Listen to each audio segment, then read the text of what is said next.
What if one of the most effective tools for improving mood, reducing anxiety, increasing energy, strengthening bones, and enhancing quality of life during menopause wasn't a medication or a supplement, but dance? A recent scientific review analyzed several studies and found that women who participated in dance programs experienced significant improvements in depression, anxiety, vitality, and overall well-being during the menopausal transition. And here's the surprising part. The benefits weren't limited to one style of dance. Everything from Zumba to jazz dance to traditional cultural dances appeared to help. So why might dance be such a powerful intervention during one of the most challenging hormonal transitions in a woman's life? And what does the research actually say about who benefits, how much dance is needed, and whether these results are too good to be true? That's exactly what we're exploring today.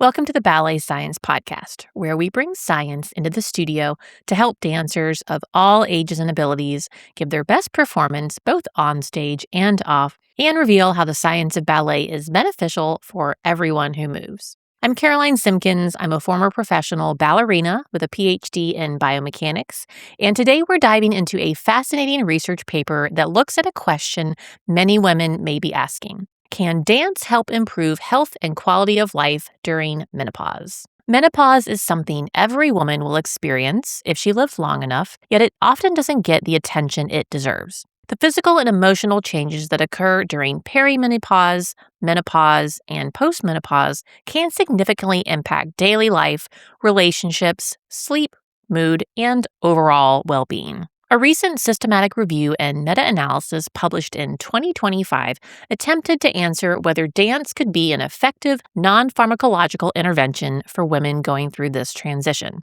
And the results are pretty encouraging. But before we get into the study, let's quickly review what menopause actually is. Menopause is officially defined as the point when a woman has gone 12 consecutive months without a menstrual period. However, the transition typically begins years earlier during perimenopause and continues into postmenopause. During this time, declining hormone levels can lead to a variety of symptoms, including hot flashes, night sweats, sleep disturbances, mood swings, anxiety, depression, fatigue, changes in body composition, and reduced bone density. These symptoms can range from mildly annoying to completely disruptive.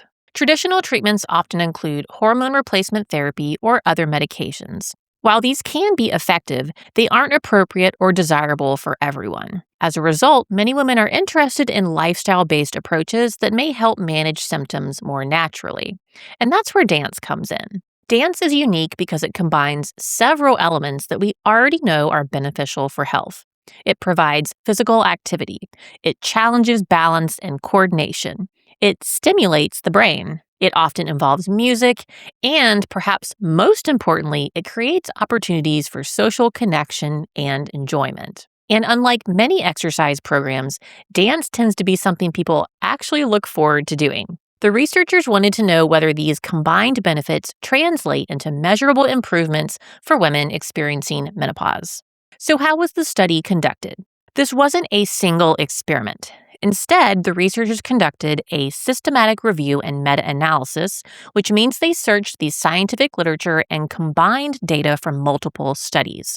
They screened over 700 papers and ultimately included 9 controlled trials involving 435 women between the ages of 40 and 60. And the studies came from several different countries, including Korea, China, Brazil, Tunisia, and Thailand. The dance interventions varied considerably and included Zumba, jazz dance, traditional Thai dance, Korean traditional dance, sports dance, and dance movement therapy. Some of the interventions lasted only 6 weeks, while others continued for 6 months. Frequencies ranged from once per week to 6 times per week. So this diversity is both a strength and a weakness. It's a strength because it suggests the benefits of dance aren't limited to one specific style. But it's also a weakness because it makes it harder to determine exactly what type of dance program works best. All right, so what were the main findings? Let's start with the area where the evidence was strongest. The researchers found significant improvements in several psychological outcomes. First up, depression. Women participating in dance interventions showed significantly lower depression scores than the women in the control groups. The effect size was large enough that the research described it as having meaningful clinical significance. And that's important because depression symptoms often increase during the menopausal transition. Dance also significantly reduced anxiety symptoms. Again, the effect size was large and clinically meaningful. As someone who has spent years studying movement, this finding makes a lot of sense. Physical activity can help regulate stress hormones. Music can influence emotional state, and coordinated movement may help create a stronger mind-body connection. When all of these things happen simultaneously, it's not surprising that anxiety levels improve. The study also found improvements in vitality, meaning participants reported feeling more energetic and less fatigued. Considering that fatigue is one of the most common complaints during menopause, this is another meaningful finding. Another particularly interesting result was an improvement in interpersonal relationships. Women participating in dance programs reported better social functioning and relationships than those in control groups. This highlights something we often overlook when discussing exercise. The benefits aren't just physical. Humans are social creatures, and participating in a group activity, sharing experiences, learning together, and simply being around other people can have powerful effects on psychological well-being. The researchers also reviewed studies examining physiological outcomes. While there wasn't enough consistency among the studies to combine these results statistically, several important trends emerged. Traditional Thai dance improved walking performance, lung function, and thoracic expansion. Other dance programs improved heart rate measures and cardiovascular fitness. Some studies reported improvements in muscle mass and reductions in fat mass following dance participation. And this is particularly relevant because menopause is often associated with decreases in muscle mass and increases in body fat. One of the studies also found improvements in bone density.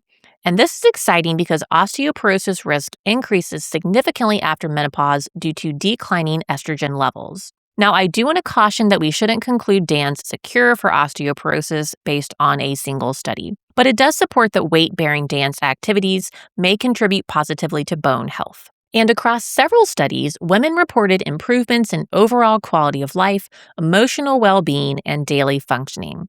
And ultimately, that's what matters. Not just laboratory measurements, not just hormone levels, but whether people actually feel better. Now, one result surprised me. The researchers performed subgroup analyses to see whether certain intervention characteristics were associated with better outcomes. Interestingly, they found that dance programs occurring fewer than 3 times per week appeared more effective for reducing depression than programs performed more frequently. They also found that programs with a total duration of 1,800 minutes or less were associated with larger improvements in anxiety. Now, before anyone concludes that less exercise is always better, we need to be careful. These findings may reflect differences between studies rather than a true biological effect. However, they do suggest that meaningful benefits can occur without committing to intense daily training. And that's encouraging because it makes dance more accessible to a broader population. Now, if you've listened to this podcast before, you might be wondering, where does ballet fit into all of this? Interestingly, ballet wasn't specifically studied in these trials. However, many of the mechanisms that likely explain the benefits of dance are present in ballet training. Balance challenges, coordination, memory, musicality, social interaction, physical activity, and expressive movement. In fact, some of my own research has examined older adult recreational ballet dancers and found improvements in balance, strength, mobility, and reduced fall risk compared to non-dancers. While those studies focused on fall prevention rather than menopause specifically, they do support the broader idea that dance-based activities can have powerful health benefits as we age. So as always, we need to discuss limitations. First, only 9 studies met the inclusion criteria and were analyzed in this research. Second, the studies varied substantially in dance style, duration, frequency, and the outcome measures. Third, some of the outcomes showed very high statistical heterogeneity, meaning the results differed considerably between studies. And finally, many studies had relatively small sample sizes. So while the findings are promising, they should not be interpreted as definitive proof that every dance program will produce the same results. More high-quality, randomized controlled trials are still needed.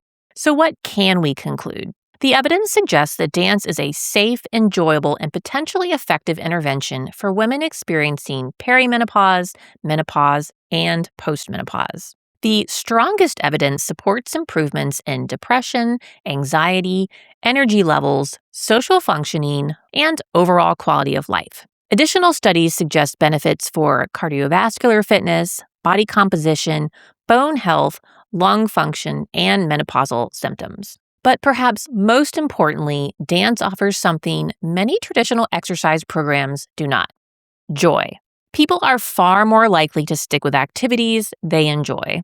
And if a movement practice improves physical health while simultaneously supporting emotional well-being and social connection, that's a pretty compelling combination. Thank you again for tuning in, and I look forward to seeing you next time on the Ballet Science Podcast.